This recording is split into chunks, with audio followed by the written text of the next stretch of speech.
Assalamualaikum warahmatullahi wabarakatuh.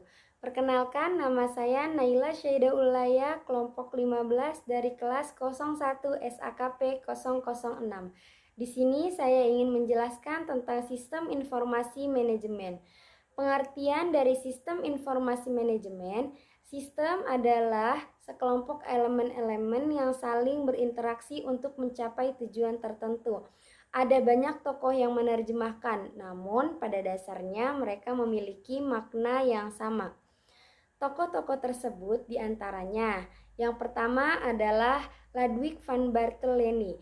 Sistem merupakan seperangkat unsur yang saling terikat dalam suatu antarelasi di antara unsur-unsur tersebut dengan lingkungan. Yang kedua adalah E. Natal-Ruprecht. Sistem adalah suatu kumpulan kesatuan dan perangkat hubungan satu sama lain. Yang ketiga adalah L. Active. Sistem adalah setiap kesatuan secara konseptual atau fisik yang terdiri dari bagian-bagian dalam keadaan saling tergantung satu sama lainnya. Jenis-jenis sistem terbagi menjadi dua. Yang pertama adalah sistem terbuka dan sistem tertutup. Sistem terbuka adalah sistem yang mendapat pengaruh dari luar. Contohnya adalah organisasi. Sedangkan sistem tertutup adalah sistem yang tidak mendapat pengaruh dari luar. Contohnya adalah sistem lab yang tidak boleh terkontaminasi dengan udara luar. Syarat-syarat sistem. Sistem harus dibentuk untuk menyelesaikan tujuan. Elemen sistem harus mempunyai rencana yang ditetapkan. Adanya hubungan di antara elemen-elemen sistem.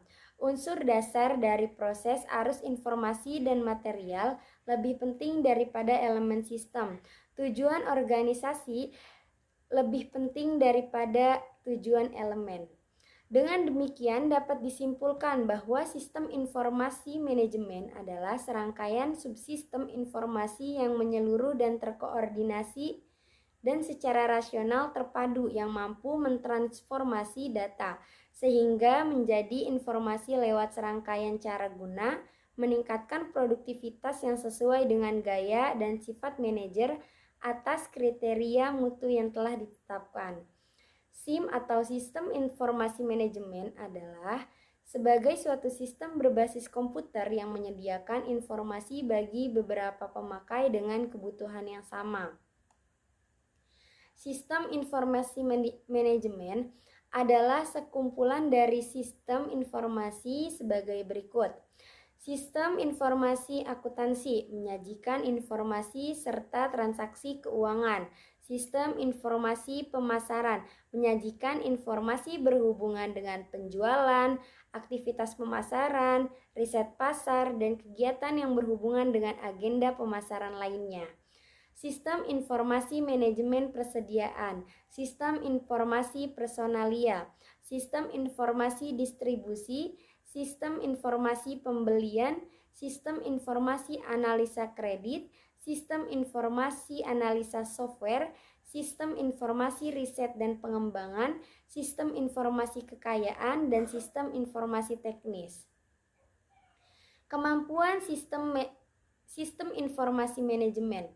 Pengetahuan tentang potensi kemampuan sistem informasi yang dikomputerisasi akan memungkinkan seorang manajer secara sistematis menganalisis masing-masing tugas organisasi dan menyesuaikan dengan kemampuan komputer. Beberapa kemampuan teknis terpenting dalam sistem komputer. Pertama, pemrosesan data batch. Kedua, pemrosesan data tunggal. Ketiga, pemrosesan online real time. Keempat, komunikasi data dan switching pesan. Kelima, pemasukan data jarak jauh dan update file. Keenam, pencarian record dan analisis. Ketujuh, pencairan file.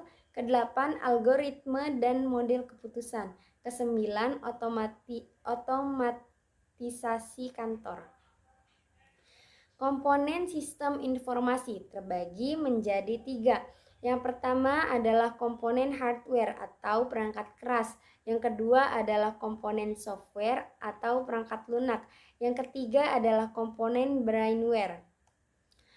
Komponen hardware atau perangkat keras merupakan komponen-komponen komputer yang secara langsung dapat ditangkap oleh indera peraba kita, seperti mainboard, prosesor, hard disk, RAM, CD atau DVD, kartu grafis, sound card, keyboard, mouse, monitor, dan printer.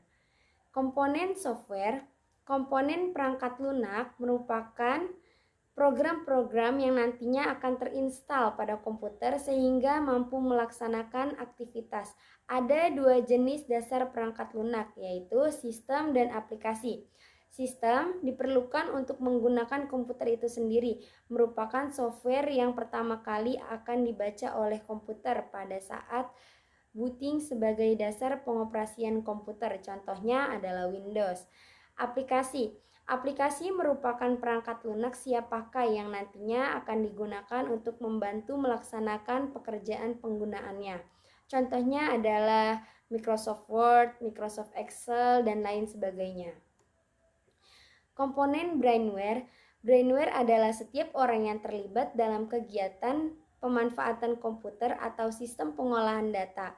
Brainware komputer dibagi dalam 4 tingkatan. Yang pertama, sistem analisis. Yang kedua programmer, ketiga administrator, yang terakhir adalah operator. Pengembangan sistem informasi manajemen. Metodologi adalah suatu cara yang disarankan untuk melakukan suatu hal. Pendekatan sistem adalah metodologi dasar untuk memecahkan masalah. Siklus hidup sistem adalah penerapan pendekatan sistem untuk pengembangan sistem atau subsistem informasi yang berbasis komputer. Karena tugas-tugas tersebut mengikuti suatu pola yang teratur dan dilakukan secara top-down, SLC sering disebut sebagai pendekatan air terjun bagi pengembangan dan penggunaan sistem. Tahap siklus hidup pengembangan sistem. A. Tahap perencanaan. Langkah-langkah dari tahap perencanaan adalah 1. Menyadari masalah, 2. Mendefinisikan masalah, 3. Menentukan tujuan sistem, keempat. Mengidentifikasi kendala-kendala sistem, kelima. Membuat studi kelayakan, keenam. Mempersiapkan usulan penelitian, ketujuh. Menyetujui atau menolak penelitian proyek, kedelapan. Menetapkan mekanisme pengendalian. B. Tahap analisis. Analisis sistem adalah penelitian atas sistem yang telah ada dengan tujuan untuk merancang sistem yang baru atau diperbaharui. Adapun langkah-langkahnya adalah 1. Mengumumkan penelitian sistem, 2. Mengorganisasikan tim proyek, 3. Mendefinisikan kebutuhan informasi, keempat. Mendefinisikan kriteria kinerja sistem, kelima. Menyiapkan usulan rancangan, keenam. Menyetujui atau menolak rancangan proyek. C. Tahap rancangan. Rancangan sistem adalah penentuan proses dan data yang diperlukan oleh sistem baru. Langkah-langkah tahap rancangan adalah 1. Menyiapkan rancangan sistem yang terinci, 2. Mengidentifikasi berbagai alternatif konfigurasi sistem, ketiga. Mengevaluasi berbagai alternatif konfigurasi sistem, keempat. Memilih konfigurasi yang terbaik, kelima. Menyiapkan usulan penerapan, keenam. Menyetujui atau menolak penerapan sistem. D. Tahap penerapan. Penerapan merupakan kegiatan memperoleh dan mengintegrasikan sumber daya fisik dan konseptual yang menghasilkan suatu sistem yang bekerja. Langkah-langkah penerapan adalah 1. Merencanakan penerapan, kedua. Mengumumkan penerapan, ketiga. Mendapatkan sumber daya perangkat keras, keempat. Mendapatkan sumber daya perangkat lunak, kelima. Menyiapkan database, keenam. Menyiapkan fasilitas fisik, ketujuh. Mendidik peserta dan pemakai, kedelapan. Menyetujui cutover, kesembilan. Menyetujui atau menolak masuk ke sistem baru, 10. Masuk ke sistem baru. E. Tahap pengguna. Langkah-langkah tahap pengguna. 1. Menggunakan sistem, kedua. Audit sistem, Ketiga, memelihara sistem. Keempat, menyiapkan usulan rekayasa ulang. Kelima, menyetujui atau menolak rekayasa ulang sistem. Mungkin cukup sekian dari saya. Wabillahi taufiq wal hidayah. Wassalamualaikum warahmatullahi wabarakatuh.